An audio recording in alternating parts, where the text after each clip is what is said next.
ॐ सहना भवतु सहनौ भुनक्तु सह वीर्यङ्करवावहै तेजस्विनावधीतमस्तु मा विद्विषावहै। ॐ शान्ति शान्ति शान्तिः। श्रुतिस्मृतिपुराणानाम् आलयं करुणालयं नमामि भगवत्पादं शङ्करं लोकशङ्करं।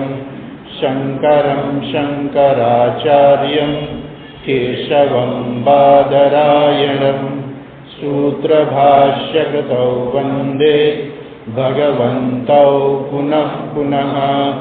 ईश्वरो गुरुरात्मेति मूर्तिभेदविभागिने व्योमवद्व्याप्तदेहाय दक्षिणामूर्तये नमः। ॐ पार्थाय प्रतिबोधितां भगवता नारायणेन स्वयं व्यासेन ग्रथितां पुराणमुनिना मध्ये महाभारतम् अद्वैतामृतवर्षिणीं भगवतीम् अष्टादशाध्यायिनीम् अम्ब त्वामनुसन्दधामि भगवद्गीते भवद्वेषिणीम्। नमोऽस्तु ते व्यासविशालबुद्धे फुल्लारविन्दायतपत्रनेत्र येन त्वया भारततैलपूर्णः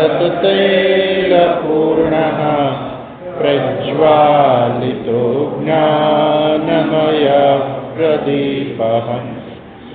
ब्रह्मा वरुणेन्द्ररुद्रमरुतः स्तुन्वन्ति दिव्यैस्तवैः वेदैः साङ्गपदक्रमोपनिषदैः गायन्ति यं सामगाः ध्यानावस्थिततद्गतेन मनसा पश्यन्ति यं योगिनः यस्यान्तं न विदुःसुरासुरगणाः। देवाय तस्मै नमः देवाय तस्मै नमः।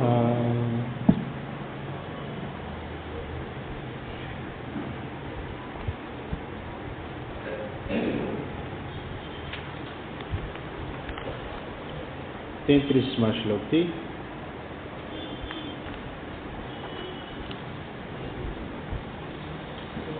अक्षराणामकारोऽस्मि द्वन्द्वः सामासिकस्य च अहमेवाक्षयः कालः धाताहं विश्वतो मुखः।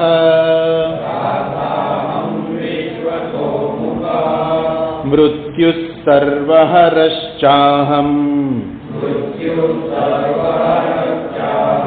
उद्भवश्च भविष्यताम्। कीर्तिः श्रीर्वाक्च नारीणाम् स्मृतिर्मेधा धृतिः क्षमा। बृहत्साम तथा साम्नाम् गायत्री छन्दसामहम्। मासानां मार्गशीर्षोऽहम् ऋतूनां कुसुमाकरः। द्यूतं चलयतामस्मि तेजस्तेजस्विनामहम्।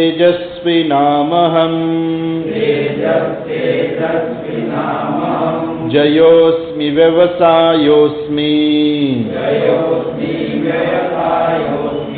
सत्त्वं सत्त्ववतामहम् वृष्णीनां वासुदेवोऽस्मि पाण्डवानां धनञ्जयः मुनीनामप्यहं व्यासः कवीनामुशना कविः दण्डो दमयतामस्मि नीतिरस्मि जिगीषताम् मौनं चैवास्मि गुह्यानाम् ज्ञानं ज्ञानवतामहम् यच्चापि सर्वभूतानां बीजं तदमहर्जुन न तदस्ति विना यस्यात् मया भूतं चराचरम् नान्तोऽस्ति मम दिव्यानां विभूतीनां परन्तप एष तुद्देशतः प्रोक्तः विभूतेर्विस्तरो मया।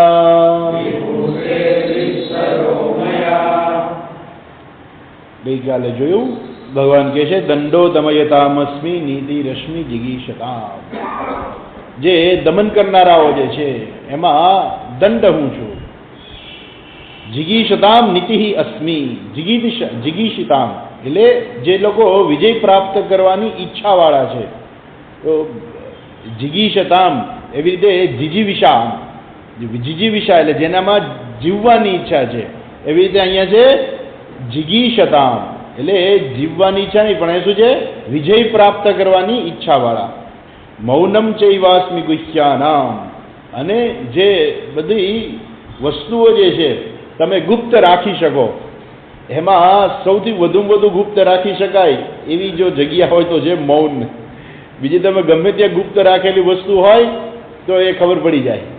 કદાચ તમે કોઈ બીજાને વસ્તુ આપી હોય કે ભાઈ આ તમે તમારી પાસે જ રાખજો પણ એ બીજા હાથમાં જતી રહે. કોઈ વસ્તુ તમે સંતાડેલી હોય તો એ પણ કોકના હાથમાં આવી જાય. પણ મૌન એક એવી વસ્તુ છે કે તમે એમાં જો વસ્તુ મૂકી દો અર્થાત મૌન રહીને તમે જો વાત કોઈને કરો નહીં એ કોઈની તાકાત નથી કે જાણી શકાય. એટલે એ મૌન જે સૌથી ગુપ્ત રાખવામાં જે ગુપ્ત રાખી શકાય એવું જે હોય તો એ જે મૌન છે. અચ્છા જ્ઞાનમ જ્ઞાનવતામહમ અને જ્ઞાનીઓનું જ્ઞાન હું છું. જ્ઞાનીઓનું જ્ઞાન એટલે જે એની પાસે જ્ઞાન છે અહમ બ્રહ્માસ્મિ સર્વમ ખલુદમ બ્રહ્મ તત્વમસી એ જે જ્ઞાન જે છે એ જ્ઞાનીઓનું જ્ઞાન ભગવાન કે એ પણ હું છું. અથવા તો બીજું કોઈ પણ જ્ઞાન હોઈ શકે. જ્ઞાન તો ગમે તે હોય. અહીંયા માત્ર એવો કોઈ ઉલ્લેખ ભગવાને નથી કર્યો કે જ્ઞાનનો અર્થ માત્ર આત્મજ્ઞાન જ લેવું. તો જ્ઞાન છે એટલે જ્ઞાન તો કોઈ પણ હોય એટલે બે વિદ્યા આવી જાય તો બ્રહ્મ વિદ્યા પણ આવી જાય અને જગતની વિદ્યા પણ આવી જાય. તો બંને વિદ્યા જે વ્યક્તિ પાસે જ્ઞાન છે એ જ્ઞાનીઓ પાસે કંઈ પણ જ્ઞાન હોય તો જ્ઞાની અનેક પ્રકારના હોય છે અને જ્ઞાન પણ અનેક પ્રકારનું હોય છે. તો જગતના જે પદાર્થોનું જ્ઞાન છે ભલે એ જ્ઞાન આપણે એમ કહીએ કે મોક્ષ નથી આપનારું. એટલે મુંડકોપનિષદની અંદર કહે છે ને કે દ્વે વિદ્યે વેદિતવ્યે પરાચૈવ પરાચ. તો પરાવિદ્યા પણ જાણવી જોઈએ ને અપરાવિદ્યા પણ જાણવી જોઈએ. બંને વિદ્યા જાણવી જોઈએ. આ જગતના પદાર્થો પ્રાપ્ત કરવા માટેનું જે જ્ઞાન છે એ પણ જરૂરી છે.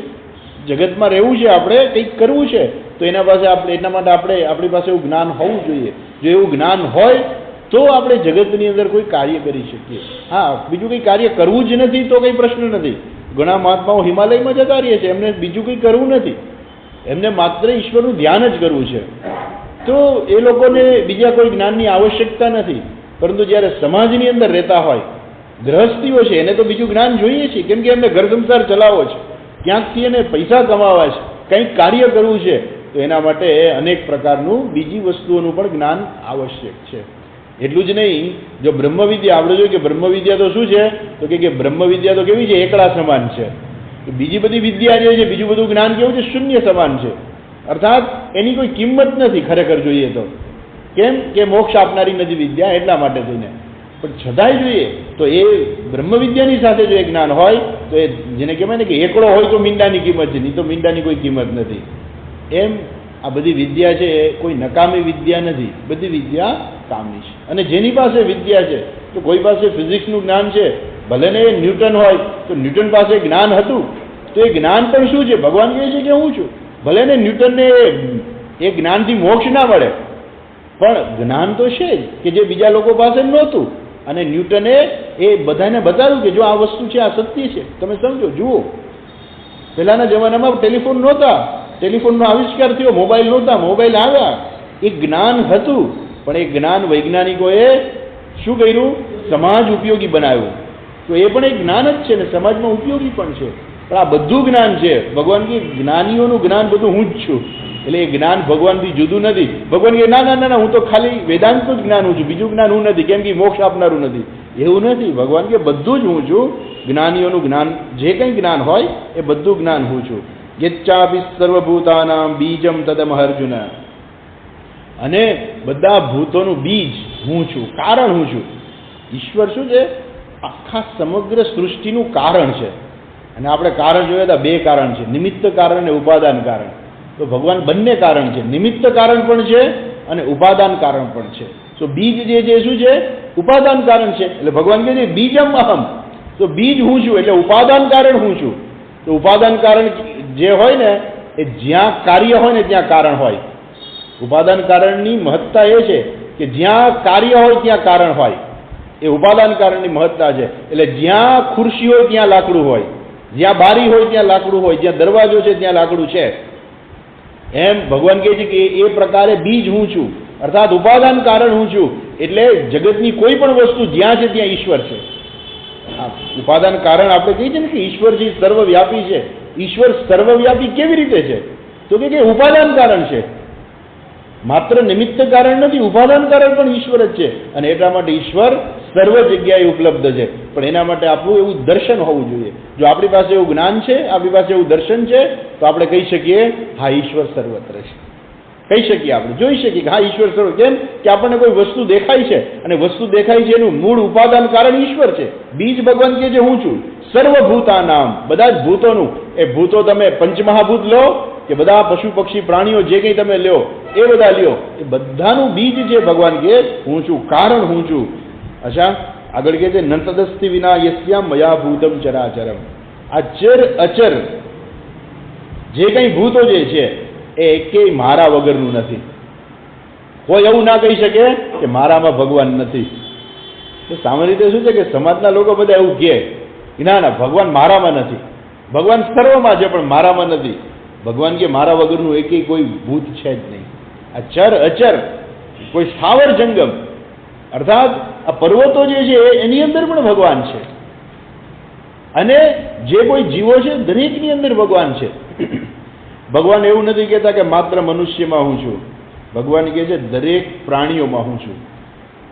એ પછી સિંહ હોય કે કીડી હોય, એ હાથી હોય કે વાંદરો હોય, કોઈ પણ હોય, ભગવાન કે બધું હું છું. મનુષ્ય પણ હું છું.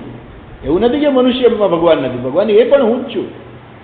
મારા વગરનું કોઈ ભૂત છે જ નહીં. આ ચરચર જગતની અંદર મારા વગરનું કોઈ ભૂત છે જ નહીં. હવે ભગવાન આપણે છેલ્લે જોયું કે ભગવાન હવે જાણે કે પૂર્ણાહુતિ તરફ વળે છે. ઘણી બધી વિભૂતિઓ કહી, છેલ્લે કહે છે નાંતોસ્તિ મમ દિવ્યાનામ વિભૂતિ નામ પરંતપ. હે પરંતપ, મારી વિભૂતિઓનો કોઈ અંત જ નથી. મારી વિભૂતિ કેવી ખબર છે? દિવ્યાનામ વિભૂતિ નામ, મારી દિવ્ય વિભૂતિઓનો અંત નથી. એટલે દિવ્ય એટલે શું ખબર છે? દિવ્ય એટલે અલૌકિક. અલૌકિક એટલે જે આપણને સરળતાથી જોવા ના મળે એને આપણે અલૌકિક કહીએ. આમ સરસ મજાનું દ્રશ્ય હોય તો આપણે આહા અલૌકિક દ્રશ્ય છે. હિમાલયની અંદર આપણે જોયું કે આહા અલૌકિક દ્રશ્ય છે. એટલા માટે બધા લોકો હિમાલય ફરવા જાય. શું કામ ફરવા જાય? કેમ કે ત્યાં જે જોવા મળે છે આપણને અહીંયા કંઈ જોવા નથી પડતું. અહીંયા આપણે તો રોડ ઉપર નીકળતી સામેથી ખટારા જ આવતા હોય, સામેથી વાહનો આવતા હોય, ધૂળ ઉડતી હોય, પણ હિમાલયમાં તમે જાઓ તો સુંદર મજાનું દ્રશ્ય હોય તો આપણે શું કહીએ? અલૌકિક દ્રશ્ય છે. કોઈ પણ વસ્તુ એવી હોય કે જે આપણે ભાગ્યે જ જોવા મળે તો આપણે કહીએ અલૌકિક છે. વૈજ્ઞાનિકો પણ કહે કે અમુક દ્રશ્ય છે અલૌકિક છે. અલૌકિક એટલે ક્યારેક જ જોવા મળે. ખગોળ ઘટનાઓ બધી જે બનતી હોય બધી અલૌકિક હોય. એ સૂર્યની વચ્ચે ગ્રહ આવી જાય, સૂર્યની વચ્ચે શુક્ર આવે, સૂર્યની વચ્ચે બીજા ગ્રહો આવી જાય, તો પૃથ્વી અને સૂર્યની વચ્ચે આવે અને ત્યારે સૂર્યની અંદર એ એક બિંદુ રૂપે એ ગ્રહ આપણને અહીંથી દેખાતો હોય છે. અલૌકિક ઘટના છે. પણ અલૌકિક એટલે શું? ભાગ્યે જ જોવા મળે એવી ઘટનાને આપણે શું કહીએ? અલૌકિક. એટલે ભગવાન કહે છે આમ તો ખરેખર જોઈએ ને તો આ જગતની અંદર બધું અલૌકિક જ છે, કેમ કે બધી ઈશ્વરની વિભૂતિ છે. એટલે જે કંઈ ઈશ્વરની વિભૂતિ છે બધી અલૌકિક જ છે. જે એવું નથી કે કોઈ એક વ્યક્તિ અલૌકિક છે, આ જગતની દરેક વ્યક્તિ અલૌકિક છે. ઘણી વાર કોઈ એમ કહે કે ભાઈ તમારા જેવા કોઈ મળે જ નહીં. પેલા મોટી ઉંમર થાય ને પછી પેલા તો બે ઝઘડતા હોય પણ પછી મોટી ઉંમરે પછી એમ કે મારા બાપુને આડો એડું ના ઉતરો તમને દઈ દીધી. લોકો જોક્સમાં કહે ને કે મારા બાપુને આડો એડું ના ઉતરો કે તમને દઈ દીધી. તમે કેવા છો? આ તમે એક નમૂના સમાન છો. નમૂના બધા નમૂના જ છે. આ જગતની અંદર દરેક વ્યક્તિ નમૂનો જ છે.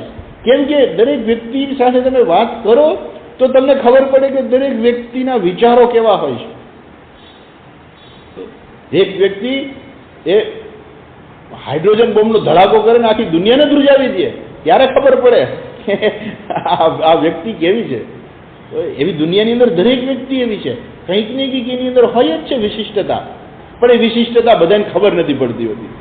સ્વામી દયાનંદજી બહુ સરસ કહે છે આ બાબતમાં કે દરેકની અંદર કંઈક ને કંઈક વિભૂતિ પડેલી છે ઈશ્વરની, પરંતુ આપણે કેટલાને જાણીએ છીએ ખબર છે? જે લોકો બહાર આવે છે ને એની જ ખબર પડે છે, બધાની ખબર નથી પડતી. કેટલા એવા મહાન સંગીતકારો છે કે જેને આપણે ઓળખતા જ નથી. એનું સંગીતની મજા માણે છે. કોણ માણે છે? એના સગાવાલા છે કે એના ઘરના છે, એ બધા એની સંગીતની મજા માણતા હોય છે. પણ નથી એને કોઈ પ્લેટફોર્મ મળતું, નથી કોઈ એને ઓળખતા, પણ છતાં એ સંગીતકાર છે, એની પાસે જ્ઞાન છે સંગીતનું. ઘણા નૃત્યકાર એવા છે, ઘણા લોકો પાસે કંઈક ને કંઈક આવડત હોય છે જે આપણને ખબર નથી હોતી. આપણે ઘણા એવા મહાત્માઓ હોય છે, ઘણા એવા મહાન વ્યક્તિઓ હોય છે આ જગતની અંદર કે આપણે એને ઓળખતા પણ નથી. એનું જીવન આવે છે ને પૂરું થઈ જાય છે, આપણે ધ્યાનમાં નથી આવતું. કેમ કે જાહેર નથી થયા. એને એવો કોઈ ચાન્સ જ નથી મળ્યો કે બહાર આવે કે જેથી લોકો એને ઓળખી શકે. લોકો તો કોને ઓળખે કે કદાચ કોઈ પાસે બોલવાની બહુ સરસ મજાની શક્તિ હોય તો લોકોમાં એ પ્રખ્યાત થઈ જાય. બોલવામાં કહે ને કે વેદની ફૂલફૂલી વાણી એટલે આકર્ષક વાણી હોય. સ્વામીજી તો બહુ સરસ કહે કે એ વાણી એ ખરેખર સબ્જેક્ટ મેટર સાથે એ શબ્દને કોઈ લેવા દેવા જ ના હોય. એ એવી વાત કરતા હોય કે જે મૂળ વસ્તુ જે છે એની સાથે કોઈ લેવા દેવા નથી. આમ કે આહા કેવું સુંદર મજાનું વાતાવરણ છે, આકાશની અંદરથી સૂર્ય ઉગી રહ્યો છે, રાતો રંગ છે. એ ખાસ કરીને તમે આપણા અહીંના ચારણ જે બધા હોય એ વર્ણન કરે, એ ત્યારનું વર્ણન કરતે ધડક ધડક ધડક ધડક ધડક ગાડા હાલે છે, પછી ધડક ધડક ગાડા હાલે છે, પણ એ મુખ્ય વાત સાથે ખરેખર કશું જ લેવા દેવા ના હોય, કંઈ લેવા દેવા. પણ છતાંય એની પાસે એવી વાક શક્તિ હોય છે કે એને કારણે શું થાય? લોકો એમ કે વાહ વાહ કેવું પડે, લોકો એની પાસે આકર્ષાય. પણ જે લોકો પાસે ખરેખર જાણવા જેવું હોય છે એ લોકો કદાચ ક્યારેય જગતમાં બધાને કંઈ ખબર નથી પડતી હોતી. થોડા ઘણા લોકો હોય છે કે એને ખબર પડે છે, બાકી જગતમાં એ લોકો પ્રખ્યાત નથી. અમુક પ્રખ્યાત થાય છે, એનું નથી કે બધા નથી થતા. અમુક પ્રખ્યાત થાય છે, અમુક નથી પણ થતા. એટલે ભગવાન કહે છે કે આ બધી જે મારી જે દિવ્ય જે વિભૂતિઓ છે એનો કોઈ અંત જ નથી.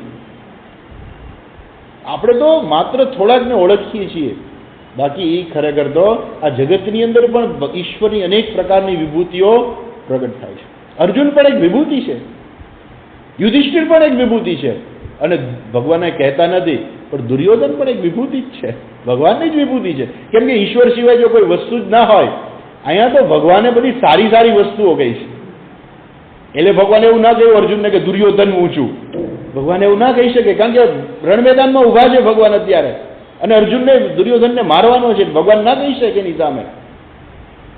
ભગવાન મનમાં બોલ્યા હશે કે દુર્યોધન પણ હું જ છું, પણ કહેવાય નહીં અત્યારે, કેમ કે અર્જુનને જો એની સામે લડવાનું છે.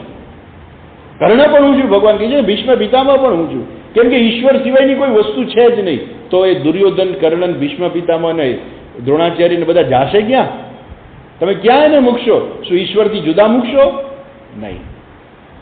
એટલે ભગવાન કહેતા નથી અહીંયા, પણ ખરેખર તો એ બધા પણ ભગવાનની વિભૂતિ જ છે. પરંતુ જેમ આપણે કહીએ ને કે એની અંદર કંઈક એવું ખોટું આવી ગયું, એની અંદર શું આવી ગયું? ખોટે રસ્તે ચડી ગયા. આપણે એમ કહીએ ને કે વ્યક્તિ તો બહુ સારી હોય પણ ખોટે રસ્તે ચડી ગઈ. આટલો ધર્મ, આટલું જ્ઞાન, આ બધું હોવા છતાં પણ દુર્યોધન પાસે તમે એવું માનો છો કે એની પાસે શક્તિ ઓછી હતી? એ બલરામનો શિષ્ય હતો અને એની પાસે તાકાત ભીમને હરાવવાની પૂરેપૂરી હતી. એવું નથી કે એનામાં તાકાત નહોતી, એનામાં પણ ખૂબ શક્તિ હતી, ભીમમાં, દુર્યોધનમાં પણ. પણ આપણે એમ કહીએ કે ખોટે રસ્તે ચડી ગયો હતો. ભીષ્મ પિતામહને કોઈ હરાવી જ ન શકે. એટલે તો ભગવદ્ ગીતા આપણી પાસે આવી 10મે દિવસે ભીષ્મ પિતામહ પડ્યા અને ત્યારે સંજય બોલી ગયો ભીષ્મ પડ્યા, અને ત્યાર પછી આખી ભગવદ્ ગીતાનો ઉપદેશ એ ધૃતરાષ્ટ્રને સંજય કહે છે અને આપણી પાસે આવી. એ ભીષ્મ પડ્યા. ભીષ્મ પડ્યા ન હોત ને તો કદાચ આ ભગવદ્ ગીતા આપણી પાસે આવી ના હોત. એ વિભૂતિ જ છે, ભગવાનની જ છે. પણ આપણે એમ કહી શકીએ કે વિભૂતિની અંદર શું જોવા મળે છે? કંઈક ખોટે રસ્તે ચડી ગયેલી વ્યક્તિ છે, છતાં એનામાં જે છે, એટલે ભગવાન આગળ ટૂંકમાં કહી દીધું. જો અર્જુન સમજી જાય તો ભગવાને ટૂંકમાં કહી દીધું, દ્યુતમ છલયતામસ્મી, છળ કરનારાઓની નીતિ છે હું જ છું. અર્થાત જે કંઈ છે બધું ઈશ્વર જ છે. ભગવાન કહે છે મારી વિભૂતિઓનો તો કોઈ અંત જ નથી. એશ તુ ઉદ્દેશતા પ્રોક્તા, આ તો મેં તને એક અંશ તને કીધો, ખાલી ટૂંકમાં કહી દીધું એમ. બાકી મારી વિભૂતિનો તો કોઈ અંત નથી. ચાલો આગળ કહે છે 41મો શ્લોક જોઈએ. યદ્યદ વિભૂતિમત્સત્વમ યદ્યદ વિભૂતિમત્સત્વમ શ્રીમદ્દુર્જિતમેવ વા શ્રીમદુર્જિતમેવ વા તત્તદેવાવગચ્છત્વમ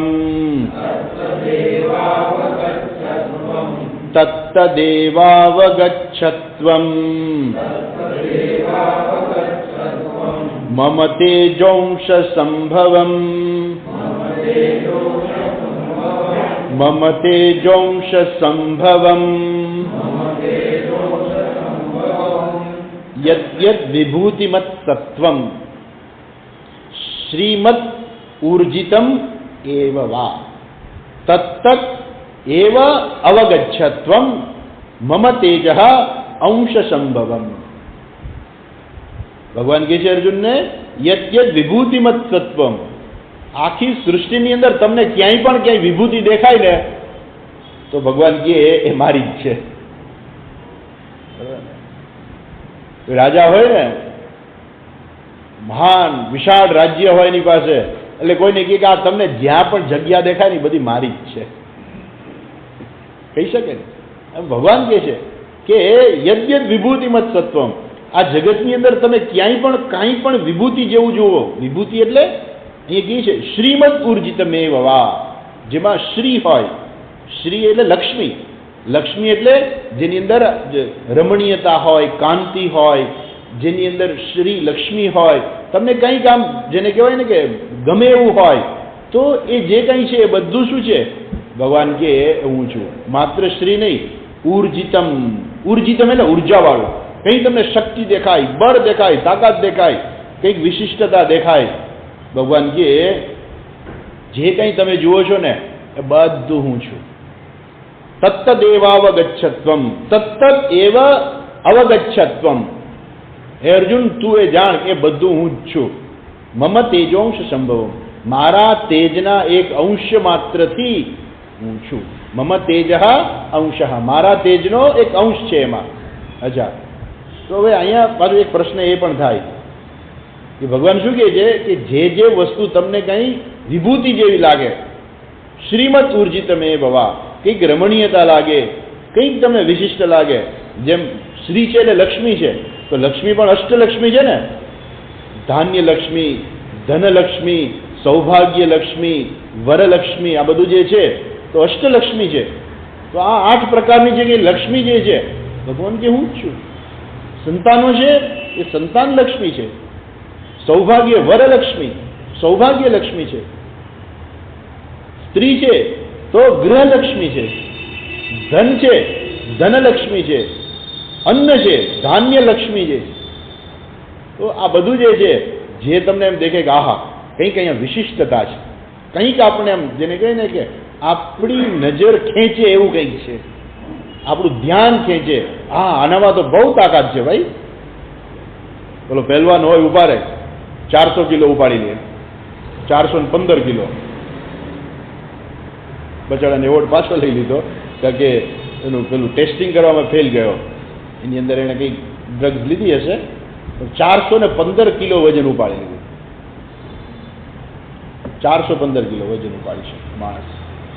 આપણે એમ લાગે આહા આટલી તાકાત, આપણાથી 50 કિલો ના ઉપડે, 400 કિલો એને ઉપાડી લીધું. કંઈક શક્તિ દેખાય છે આપણે એનામાં, કંઈક બળ દેખાય છે. એ શું છે? ભગવાન કે તાકાત જે છે ને એ તાકાત મારી છે. બોલો નાનકડો ટાબરિયો 1000 રન કરી નાખે, બહુ હમણાં આવ્યું છે નાનકડો ટાબરિયો, એ 1000 રન, એ પાછો ટેનિસનો બોલ નહોતો, લેધરનો બોલ હતો. હા લેધરના બોલમાં સામે 1000 રન કરવા એટલે એને દોડવા તો પડશે ને, થોડાક તો દોડ્યો હશે ને બિચારો, ભલે ને ઊભા ઊભા ચોકા છક્કા માર્યા હોય, પણ એણે રન દોડ્યા તો હશે ને. 1000 રન કરીને અહીંયા ઊભું રહેવું એ કંઈક આપણને દેખાય છે કે હા આમાં કંઈક તાકાત છે, કે જેની નોંધ આખી દુનિયાની અંદર લેવાની. તો કંઈક આપણને દેખે કે હા કંઈક છે, આપણું ધ્યાન પડે. તો ભગવાન કહે છે કે આવું કંઈક તમને દેખાય, ઉર્જાવાળું દેખાય, કંઈક શક્તિવાળું દેખાય. પેલો માણસ આવે એવરેસ્ટ સર કરીને આવે, આ માણસ એવરેસ્ટ ઉપર ચડીને આવ્યો, કંઈક તાકાત છે એનામાં. આ માણસ ચંદ્ર ઉપર જઈને આવ્યો, કંઈક તાકાત છે એનામાં, કંઈક આવડત છે, કંઈક વિશિષ્ટતા છે. જગતની અંદર બધી વસ્તુઓ છે, અનેક પ્રકારની વસ્તુઓ છે કે જે આપણને ઘણી વખત ખબર ના પડતી હોય. અમુક વસ્તુ આપણી પાસે આપણે ઉપયોગમાં પણ ના કરતા હોઈએ. આ જાપાન જે છે એ ટેકનોલોજીની અંદર એટલું બધું આગળ છે કે આપણે એના કરતાં 5-10 વર્ષ પાછળ છીએ. એ એટલી ટેકનોલોજીનો ઉપયોગ કરે છે. આપણી બુલેટ ટ્રેનમાં તો આપણે હો હા થઈ જાય છે કે આટલી બધી મોંઘી બુલેટ ટ્રેન લઈ આવીશું કામ, પણ એ લોકો કેટલા વર્ષોથી બુલેટ ટ્રેન ફેરવે છે, બરોબર ને. પણ એ આપણા માટે, આપણે હા બુલેટ ટ્રેન, એ આપણા માટે કંઈક વિશિષ્ટતા દેખાય. તો જેવી કાંઈ વિશિષ્ટતા દેખાય છે, ભગવાન કે બધી મારા અંશથી જ છે. અચ્છા, ભગવાન વિશિષ્ટતા દેખાય બધું તમારા અંશથી, બરાબર. તો વિશિષ્ટતા ન દેખાય એમાં તમે નથી. વિશિષ્ટતા દેખાય એ બધું તમારા અંશથી છે, બરાબર છે. તો વિશિષ્ટતા ન દેખાય તો બધું મારું જ છે. તો ખરેખર તો શું છે? આ બધું એ આપણને ઈશ્વરનું દર્શન કરવા માટે, ઈશ્વરનું ધ્યાન કરવા માટે છે, કે જેથી આપણે ભગવાનનું ધ્યાન કરી શકીએ. આખો અધ્યાય જે છે એ ભગવાનના આ જુદા જુદા બધા ભાવો જે છે, એ બધા ભાવો શું છે? ભગવાનનું ધ્યાન કરવા માટે છે, કે જેથી આપણે ભગવાનનું ધ્યાન કરી શકીએ.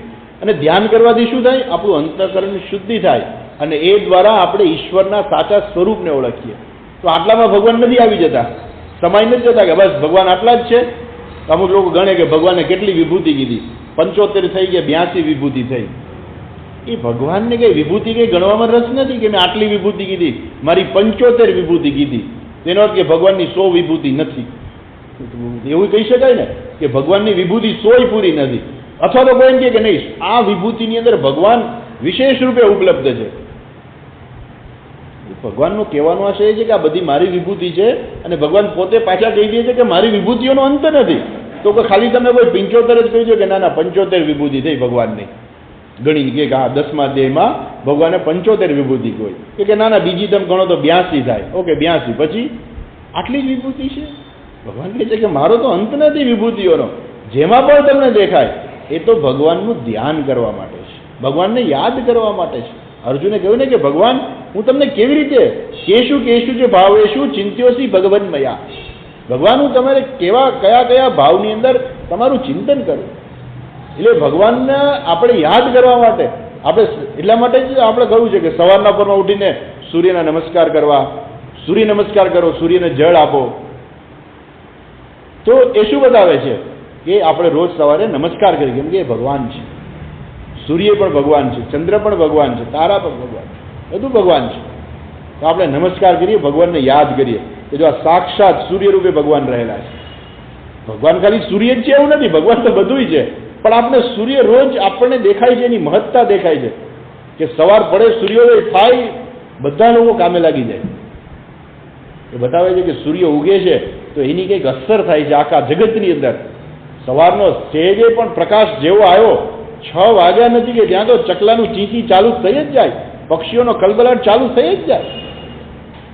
આપણે અહીંયા કદાચ અહીંયા ખબર પડે કે ના પડે, પણ ત્યાં બહારના ગામની બહારના જે વિસ્તારો હોય ત્યાં તો ખબર પડી જાય. બગીચો હોય, નાના વૃક્ષો હોય, પક્ષીઓ આવીને તરત જ એનો કલબલાટ ચાલુ થઈ જાય. સવાર પડી ગઈ, બધા પોતપોતાના કામે વળી ગઈ. શેને કારણે? સૂર્ય ઉગે છે. ઓકે, તો એ ભગવાન છે. જેમાં પણ આપણે કંઈ જોઈએ, શ્રીમદ ઉર્જિતમેવ વા તત્ત એવ અવગચ્છત્વમ મમ તેજો અંશ સંભવ.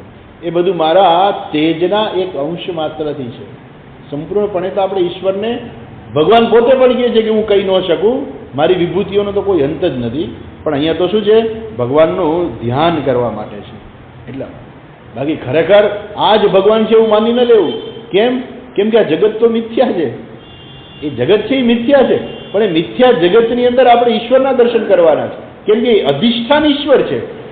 જગત મિથ્યા છે, પણ એનું અધિષ્ઠાન ઈશ્વર સત્ય છે. એ ઈશ્વરને સમજવાનો છે, ઈશ્વરને જોવાનો નથી, ઈશ્વરને સમજવાનો છે. એ વસ્તુ જે એ બતાવે છે કે આની અંદર ઈશ્વર છે, પણ એ ઈશ્વર તો સમજવાની વસ્તુ છે. ઈશ્વર જોવાની વસ્તુ નથી, ઈશ્વર અનુભવવાની વસ્તુ નથી. આ જેને કહેવાય ને કે સમાજની અંદર આ ખોટી માન્યતા છે. ઈશ્વરનો સાક્ષાત્કાર એટલે શું? આપણને દેખાય ઈશ્વર? કે આંખનો વિષય જ નથી, ઈશ્વર કેવી રીતે દેખાય? જે જોઈ ન શકાતો હોય ઈશ્વર કેવી રીતે આપણે જોઈ શકીએ? હા, જે આપણે જોઈએ એ કદાચ ઈશ્વરની વિભૂતિ હોઈ શકે. અહીંયા કયું ભગવાને કે આ બધી મારી વિભૂતિ છે, આ જુદા જુદા રૂપે હું રહેલો છું. પણ જો આપણે સૂર્ય કહી દઈએ તો આપણે એમ લાગે ભગવાન સૂર્ય માત્ર છે. કે ના, ભગવાન ખાલી સૂર્ય નથી, બીજું પણ છે. ચંદ્ર પણ ભગવાન છે. તો ચંદ્ર ભગવાન છે તો ખાલી સૂર્ય ને ચંદ્ર જ ભગવાન છે? તો કે ના, બધું ભગવાન. તો બધું ભગવાન છે તો આપણે કેમ જોવા ભગવાનને? એટલા માટે કહે છે કે ભગવાન જોવાની વસ્તુ નથી, ભગવાન સમજવાની વસ્તુ છે. એ ઈશ્વરનું જ્ઞાન જરૂરી છે. અને એટલા માટે જ્યાં સુધી આ વસ્તુ ન સમજાય ત્યાં સુધી જગતના પદાર્થોની અંદર ઈશ્વરનું ધ્યાન કરવા માટે થઈને ભગવાન કહે છે કે આ બધી વસ્તુ હું છું. નરસિંહ મહેતાને જ્ઞાન થઈ ગયું એટલે એણે શું કીધું? જાગીને જોઉં તો જગત દિશે નહીં. એને પછી જગત દેખાતું નથી. ભગવાનને દેખાય છે, નરસિંહ મહેતા ન દેખાય એવું બને નહીં. જગત દિશે નહીં એટલે શું? કે હવે એની દ્રષ્ટિ જે છે એ ઈશ્વર ઉપર પડી કે જે કંઈ છે બધું ઈશ્વર છે, જગત નથી. ખરેખર જગત તો મિથ્યા છે. એટલે પછી હવે જગત રહેતું નથી. કેમ કે જે કંઈ છે બધું ઈશ્વર જ છે. તો ઈશ્વર દર્શન જે છે એ એક રૂપનું દર્શન નથી. ઈશ્વર દર્શન એટલે શું? ઈશ્વરની સમજણ છે. જો કોઈ રૂપનું દર્શન છે તો આંખેથી થઈ શકે. ભગવાનને કોઈ તપશ્ચર્યા કરે, ઉપાસના કરે, વિષ્ણુ ભગવાનની ઉપાસના કરી તો વિષ્ણુ ભગવાન એમને દર્શન આપે. ધ્રુવને દર્શન આપ્યા હતા ભગવાને. કેવી રીતે દર્શન આપ્યા હતા? શંખ ચક્ર ગદા પદ્મ ધારણ કરેલા હતા. અને ધ્રુવ ઓળખી જાય છે કે વિષ્ણુ ભગવાન છે કે જેની હું તપશ્ચર્યા કરું છું. કદાચ ભગવાન કોઈ બીજા રૂપે આવ્યા હોત તો ધ્રુવ ના કે ત્યાં ભગવાન છે. કેમ કે નારદજીને શું કહ્યું હતું કે તું વિષ્ણુ ભગવાનનું ધ્યાન કરજે, શંખ ચક્ર ગદા પદ્મ ધારણ કરેલા છે. એવું એને રૂપનું વર્ણન કરીને કહ્યું કે તું આ વિષ્ણુ ભગવાનનું તું ધ્યાન કરજે. ભગવાન બીજા રૂપે આવ્યા તો ઓળખી ન શકે. કેમ કે એક રૂપનું દર્શન છે. એટલે ઈશ્વરનું સાચું દર્શન એની સમજણ છે. ઈશ્વરનું મર્યાદિત દર્શન એટલે શું છે? એના રૂપનું દર્શન છે. પણ એ રૂપનું દર્શન કરવું પણ સરળ નથી. એના માટે પણ ખૂબ તપશ્ચર્યા કરવી પડે છે. સમજણ માટે શું તપશ્ચર્યા કરવી પડે? સમજવું પડે. એના માટે કોઈ તપશ્ચર્યાની જરૂર નથી. એના માટે તપશ્ચર્યા એટલે શું છે? અંતઃકરણની શુદ્ધિરૂપી તપશ્ચર્યા છે. એ તપશ્ચર્યા છે. આપણે જોઈએ તો એ શું કહે છે કે આ જે બધી વિભૂતિ જે છે એ તો ઈશ્વરની ઉપાસના કરવા માટે છે. જ્યાં સુધી આપણામાં એવું સામર્થ્ય નહીં હોય ને ત્યાં સુધી આપણે ઈશ્વરની વિભૂતિ જોઈ નહીં શકીએ.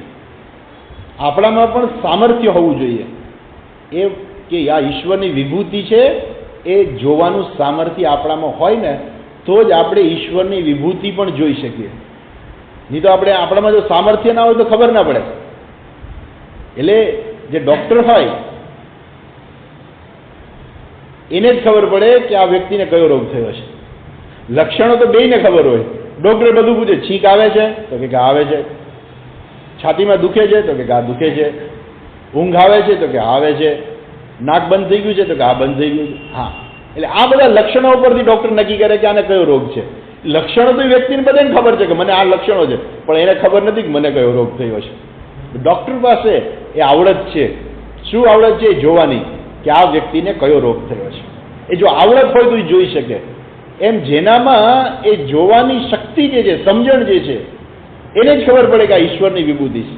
જે મેં તમને વાત કરી ને કે એક વ્યક્તિ પાસે સુંદર મજાની જે ગાવાની શક્તિ જે છે, એની પાસે આવડત જે છે એ એની પાસે છે, પણ એની સાથે રહેલા જે લોકો હોય એને ખબર જ ના પડતી હોય, કેમ કે એની પાસે એ સંગીતનું જ્ઞાન જ નથી. તો એ કેવા મહાન સંગીતકાર છે કેમ ખબર પડે? બરાબર ને? કદાચ અહીં આવીને કોઈ મહાન સંગીતકાર હોય આપણી પાસે આવીને સરસ મજાનું ભજન ગાય તો આપણે વાહ વાહ બહુ સરસ ભજન ગાય, બહુ સરસ. પણ આપને ખબર નથી એ મહાન વિભૂતિ છે. કેમ કે આપણી પાસે એવું જો જ્ઞાન ના હોય તો આપણને ખબર ના પડે કે આ દુનિયાની મહાન વિભૂતિ સંગીતકાર છે, એ અહીંયા સંગીત ગાય છે. કેમ કે આપણે સમજણ જ નથી આપણામાં. ઘણી વખત એવું થતું હોય, આ લોકો અહીં આવતા હોય ને, પેલા સંગીતકારો બધા આવતા હોય, રાજકોટમાં આ બધું બહુ થાય, સંગીતકારો આવતા હોય, પેલું કે સિતાર વાદનનો કાર્યક્રમ. સિતાર વાદનનો કાર્યક્રમ જે છે એ જાય ને તો બહુ ઓછા લોકો આવ્યા હોય ત્યાં, કેમ કે લોકોને સમજણ જ નથી. બરોબર છે? પેલા એક જગ્યાએ સરસ મજાનો કાર્યક્રમ ચાલતો હતો. એક ભાઈ પહેલી જ સીટમાં બરાબર બેઠા હતા અને સંગીતકાર જે સંગીત આમ વગાડે ને હા, અને આગળ બેઠા હતા ને એ ભાઈ તો વાહ વાહ વાહ વાહ વાહ, સંગીતકારને આ ખરેખર મારી બધી વસ્તુ સાચી સમજે છે. એટલે બહુ ખુશ થઈ ગયા. અને પછી પેલા કહ્યું કે બહુ આનંદ આવ્યો? તો કે આ બહુ આનંદ આવ્યો. તો કે હવે તમારે શું સાંભળવું છે? તો કે ઉસ્તાદ રાગ ભૂપાલી ગાઓ તમે. બોલો કે ભૂપાલી તો ગાયો તમે. આ ભૂપાલી જ રાગ ગાયો હતો.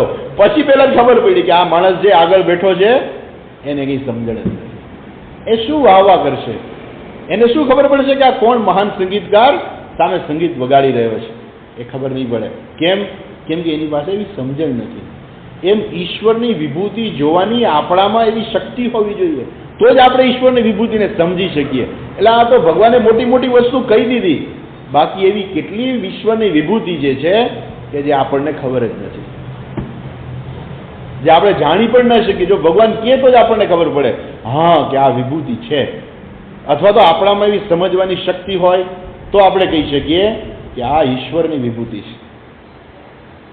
આપણે એમ કહી શકીએ. ચાલો એક સામાન્ય આપણે એક વાત કરીએ કે આજ વૈજ્ઞાનિકો પાસે કોઈ એવો આધાર કે પુરાવો નથી. ખાલી એટલું કહે છે કે હિમાલય કેમ બન્યો. હિમાલય પર્વત જે છે, ભગવાન કહ્યું ને કે હું હિમાલય હું છું. ઓકે, ભગવાન હિમાલય છે. હિમાલય પર્વત કેવી રીતે બન્યો? તો કહે છે કે આ ભારતની પ્લેટ ને ચીનની પ્લેટ ને બધી પ્લેટો જે છે એ પાણીમાં તરતી હતી, એમાં એ બે જોડાઈ ગઈ અને પછી એનું ભારતની પ્લેટ છે ચીન ઉપર દબાણ કરે છે અને એ દબાણને કારણે આખો હિમાલય બહાર આવી ગયો. આજે પણ એવું કહે છે કે હિમાલય દર વર્ષે લગભગ 30 સેન્ટીમીટર જેટલો ઊંચો થતો જાય છે, એની ઊંચાઈ વધતી જાય છે 30 સેન્ટીમીટર. હા, એટલે એ હિમાલય જે છે બની ગયો, ભગવાનની વિભૂતિ છે. પરંતુ બીજે કેમ ક્યાંય ન થયું આવું હિમાલય જેવું? કેમ આવું કેમ ના થયું? એ ઈશ્વરની વિભૂતિ છે. એ વૈજ્ઞાનિકો સમજી શકે કે આવું મહાન વસ્તુ ખરેખર બની ગઈ છે જે કલ્પના બહારની છે. અનેક વસ્તુઓ બને છે કે આ પૃથ્વી ઉપર ઋતુઓ છે, બરાબર છે, તો ઋતુઓ છે એનું કારણ શું છે? તો કે પૃથ્વી છે ને સેજ ઢળેલી છે, એકદમ આમ ગોળ ગોળ ફરતી નથી, સીધે સીધી, પણ સેજ ઢળેલી છે, અને એને કારણે ઋતુઓ છે. આ ઋતુ ચક્ર ચાલે છે એનું કારણ એ છે. તો એ શું કામ ઢળેલી છે પૃથ્વી? એ કોઈ છે વૈજ્ઞાનિકો પાસે કોઈ કારણ છે એનો કોઈ જવાબ નથી. અને એ જે વૈજ્ઞાનિક જે સંશોધન કરે, ખૂબ સંશોધન કરે, છતાંય જો એને કારણ ન મળે, ત્યારે એને એમ થાય કે આ કંઈક ઈશ્વરની વિભૂતિ છે, કે આવડી મોટી પૃથ્વી એ પાછી આમ ઢળીને પાછી ફરે, એટલે ઋતુઓ છે. તો સીધી જ હોત તો ઋતુઓ ના રહે. તો પછી બધી જગ્યાએ જે ઋતુ હાલતી હોય જ હાલે, જ્યાં ઉનાળો હોય ત્યાં ઉનાળો જ રહે, શિયાળો આવે જ નહીં. એનીવે આપણે પાછા આવીએ તો જેનામાં સમજણ જે છે ઓળખવાની, જેના પાસે જેવું જ્ઞાન છે ને એ પ્રકારે ઈશ્વરની વિભૂતિ જોઈ શકશે. વૈજ્ઞાનિકો છે ઇલેક્ટ્રોનિક્સમાં કોઈ સંશોધન કરતા હશે, ઇલેક્ટ્રોન ઉપર સંશોધન થતું હશે, તો ઇલેક્ટ્રોન જોશે અને એની જેને કહે ને કે એની બિહેવિયર છે, ઇલેક્ટ્રોનની જે બિહેવિયર છે એ જોઈને એને આશ્ચર્ય થશે કે આ શું છે ખરેખર, અને એના દ્વારા એ કેટલા કાર્યો કરી શકે છે. આ બધી ઇલેક્ટ્રોનિક્સ આઇટમ જે છે એ એક માત્ર ઇલેક્ટ્રોનની સમજણને કારણે ચાલે છે.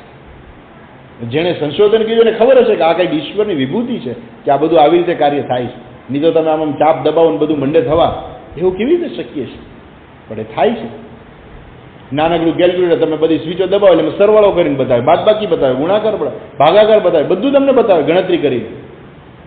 એટલું જ નહીં, હવે તો એટલી બધી ગણતરી ચાલે છે, એટલા બધા મોટા મોટા સુપર કોમ્પ્યુટર આવી ગયા છે કે જે કંઈ મોટા મોટા યાન બને છે, કે જે કંઈ મોટા પેલા બોમ્બ બનતા હોય છે, એ લોકો ખાલી એની અંદર એન્ટ્રી આપે એટલે એની ડિઝાઇન તૈયાર થઈને બહાર આવી જાય છે. તો એ પ્રકારનું સંશોધન જે થઈ ગયું છે, એ લોકો સમજી શકે કે આ ઈશ્વરની વિભૂતિ છે. ઇલેક્ટ્રોન એ ઈશ્વરની વિભૂતિ છે. અને કોણ સમજી શકે? વૈજ્ઞાનિકો. આપણને ખબર નથી ઇલેક્ટ્રોન શું છે, એ ક્યાં કામ કરે છે, કેવી રીતે કામ કરે છે, આપણો વિષય નથી. એટલે જેમાં સમજણ હોય ને એમાં જ એને ખબર પડે કે ઈશ્વરની વિભૂતિ શું છે. આ તો આપણે ભગવાને શું કહી કે જેમાં બધાની સમજણ આવી જાય. તો સૂર્ય છે તો બધા જોઈ શકે છે, એટલે ભગવાન કહ્યું કે સૂર્ય હું છું, મારી વિભૂતિ છે. બાકી તો ભગવાન કહે છે કે મારી વિભૂતિઓનો અંત નથી. અને કદાચ કોઈ માણસની પાછળથી સમજણ આવે તો ભગવાન કે જ્યાં પણ તું વિભૂતિ જો ને મારો જ અંશ છે. શું કહે છે ભગવાન? યદ્યત વિભૂતિમત સત્વમ. સત્વમ એટલે વસ્તુ. આ જગતની કોઈ પણ વસ્તુની અંદર જો તને એમ લાગે કે કઈ વિભૂતિ છે, આની અંદર કંઈક ઉર્જા છે, કંઈ શ્રી છે, તો સમજવું કે મારા જ અંશમાંથી છે. મમ તેજો અંશ સંભવમ. છેલ્લા શ્લોકમાં ભગવાન કહી દે છે, જો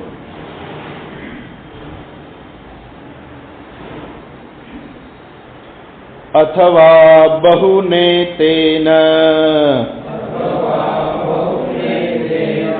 અથવા બહુનૈતેન કિમ જ્ઞાતેન તવાર્જુન કિમ જ્ઞાતેન તવાર્જુન વિષ્ટભ્યાહમિદં કૃત્સ્નમ વિષ્ટભ્યાહમિદં કૃત્સ્નમ એકાંશેન સ્થિતો જગત એકાંશેન સ્થિતો જગત.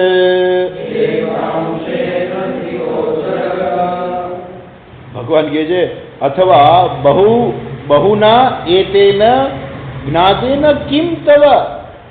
ભગવાન કહે છે અર્જુન, હવે તને કહું કે આ બધું જાણીને શું તને મળશે ખરેખર? તો કિમ, એનાથી શું ફાયદો ખરેખર? તો અથવા બહુના એતેન જ્ઞાતેન, આ બધું જાણીને પછી શું વિશેષ તને કેવું?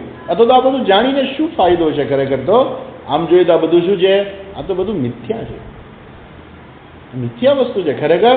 આ એકેય સત્ય નથી. ભગવાન કહે છે કે આ બધું તો શું છે? વિષ્ટભ્યાહમિદમ કૃત્સ્નમ એકાંશેન સ્થિતો જગત.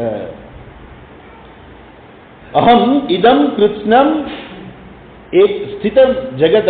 આ જે સ્થિત જગત જે છે એ એકાંશેના મારા એક અંશ માત્રથી છે. એટલે ભગવાનના જાણે કે 4 અંશ બતાવે છે. એક અંશથી ભગવાન પોતાને આ જગતને ધારણ કરે છે અને બાકીના 3 અંશ છે એ કેવા છે કોઈને ખબર નથી. એ કોઈ જોઈ નથી શકતું, જાણી નથી શકતું. એ ભગવાનનું સ્વરૂપ છે. આ તો શું છે? આ તો જગત રૂપે ભગવાન જે છે એ અભિવ્યક્ત થયા છે, જેને આપણે આપણી ઇન્દ્રિયો દ્વારા જાણે કે જોઈ શકીએ છીએ, અનુભવી શકીએ છીએ. એટલે ભગવાન કહે છે કે આ કંઈ છે જ નહીં ખરેખર. આ ખરેખર કહેવાનો આશય એ શું છે કે એક જ અંશ છે ખરી, બાકી મુખ્ય એટલે 3 અંશ ને 4 અંશ. આમ તો પુરુષ સૂક્તમની અંદર કહે છે, શું કહે છે?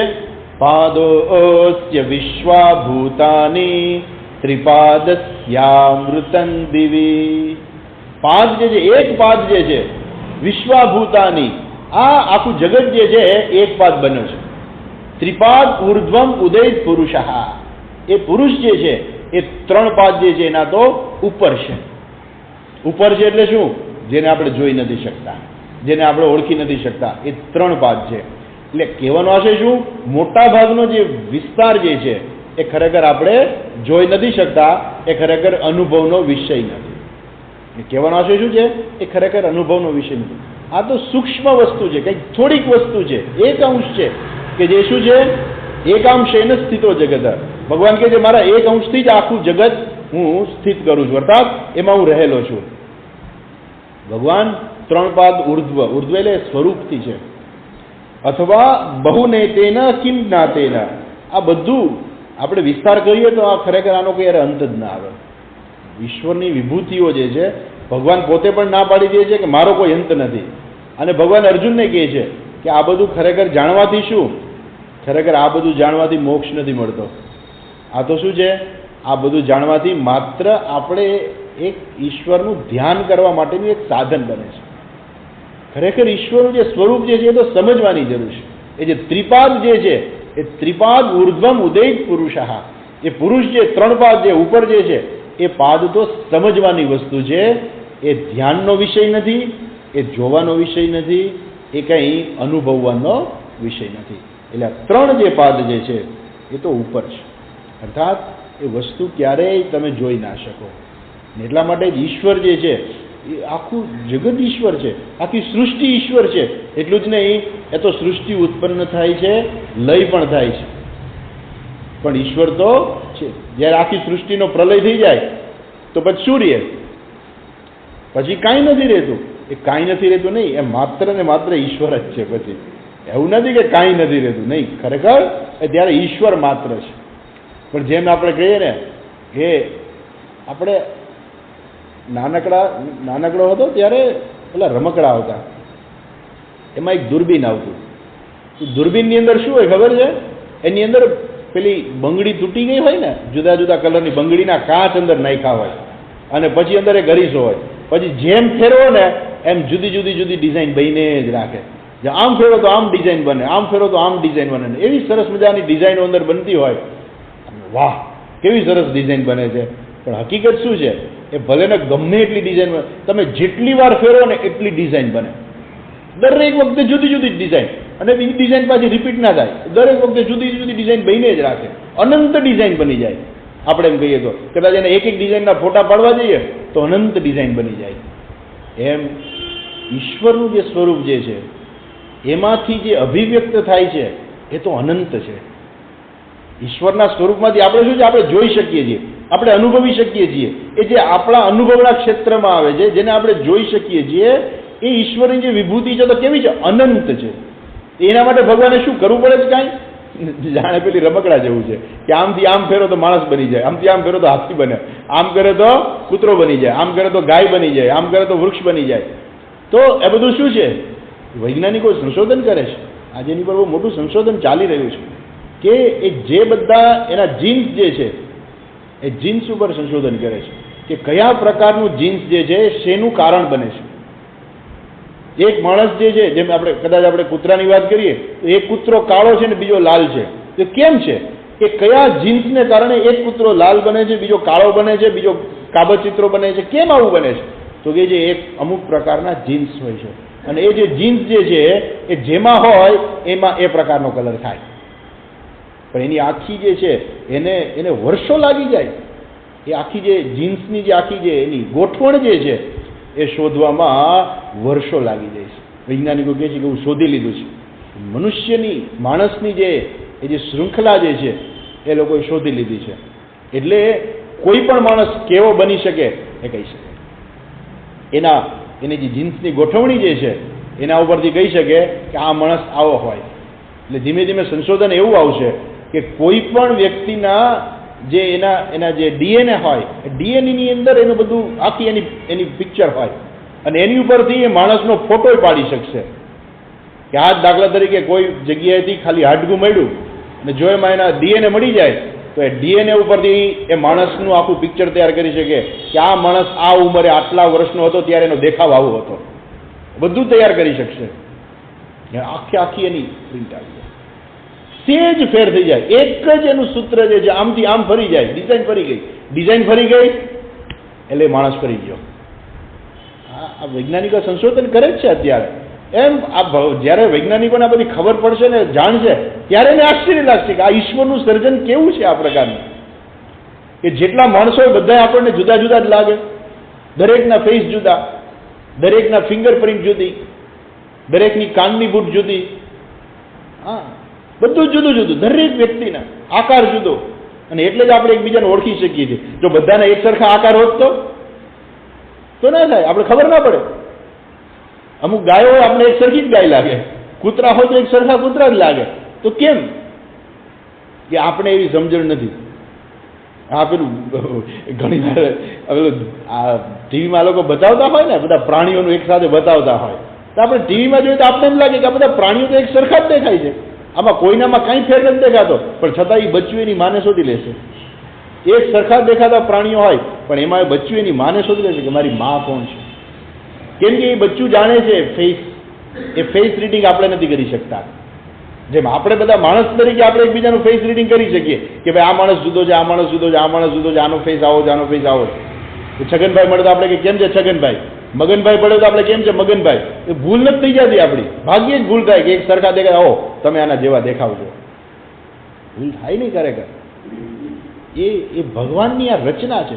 એક જેને કહેવાય ને એનું એક આમથી આમ ફરી જાય, માણસ ફરી જાય, એનો કલર ફરી જાય, એનો દેખાવ ફરી જાય, એને નાક કાન આંખ બધું ફરી જાય. એ જીન્સને કારણે છે. એક જીન્સ જે છે એના કારણ છે. અને આમાંથી ખાલી આમથી આમ જ ફેરવી દે એ માણસ ફરી ગયો. એટલું જ નહીં, એ વ્યક્તિનો દેખાવ, વ્યક્તિનું બિહેવિયર કે જગતની અંદર આ માણસ કયા પ્રકારે વર્તન કરતો હશે, એની પાસે કેટલું જ્ઞાન હશે, બધું આખું એની બધી વાત કરી શકશે. પછી કહી શકશે કે આ માણસ પાસે આટલું જ્ઞાન હોવું જોઈએ.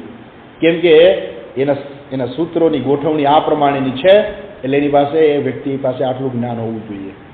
એટલું જ નહીં, એની ઉપરથી આજે પણ એટલું તો ઘણું સંશોધન કર્યું છે કે અમુક વ્યક્તિ જે છે એ અમુક પ્રકારના ગુના કરતી હોય તો એના ડીએનએ ઉપરથી કહી શકે કે આ માણસ ગુનેગાર છે. એક વ્યક્તિએ તો દાવો કર્યો, એણે ખૂન કર્યું તો એણે કહ્યું કે હું શું કરું, મારા ડીએનએ પ્રમાણે છે તો મને ખૂન કરવા પ્રેરે છે, મને અધર્મ કરવા પ્રેરણા આપે છે, એમાં મારો વાત નથી. તો એ બધું ગોઠવેલું હોય છે. એનીવે આપણે પાછા આવીએ તો આ ઈશ્વરની આખી રચના, આખી આ સૃષ્ટિ જે છે એક જ અંશથી ભગવાન કહે છે કે હું આ બધું આખી સૃષ્ટિની અંદર, આ તો આપણે ખાલી માણસની વાત કરી, પ્રાણીઓની વાત કરી, પણ આ સૃષ્ટિની અંદર અનેક વસ્તુઓ રહેલી છે.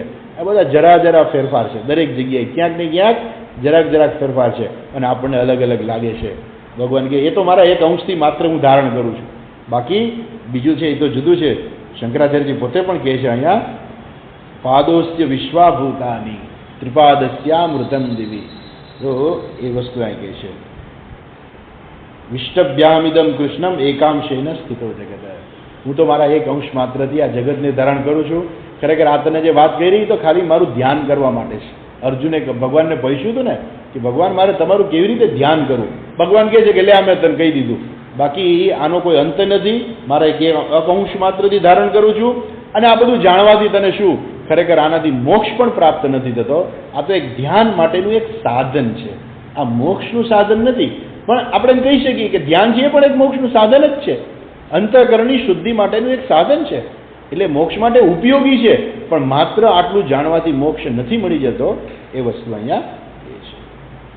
અચ્છા, આ રીતે 10મો અધ્યાય પૂરો થાય છે. આપણે સંગ્રહ વાક્ય વાંચીએ અને અહીંયા પૂર્ણાહુતિ કરીએ. ઓમ તત્સત ઇતિ શ્રીમદ્ભગવદ્ગીતાસુ ઉપનિષત્સુ બ્રહ્મ વિદ્યાયામ યોગશાસ્ત્રે શ્રી કૃષ્ણાર્જુન સંવાદે વિભૂતિ યોગો નામ 10મોऽધ્યાયઃ. શ્રી કૃષ્ણાર્પણમસ્તુ. આ પ્રકારે અહીંયા વિભૂતિ યોગ નામનો આ 10મો અધ્યાય છે અહીંયા પૂરો થાય છે. વિભૂતિ યોગ એટલે જે અધ્યાયની અંદર ભગવાને પોતાની વિભૂતિનું વર્ણન કર્યું છે એવો આ 10મો અધ્યાય. એ 10મા અધ્યાયનો મુખ્ય વિષય શું હતો? ઈશ્વરની વિભૂતિ. એ અધ્યાય અહીંયા પૂરો થાય છે અને ત્યાર પછી 11મા અધ્યાયની શરૂઆત થાય છે. આપણે કાલે જોઈશું.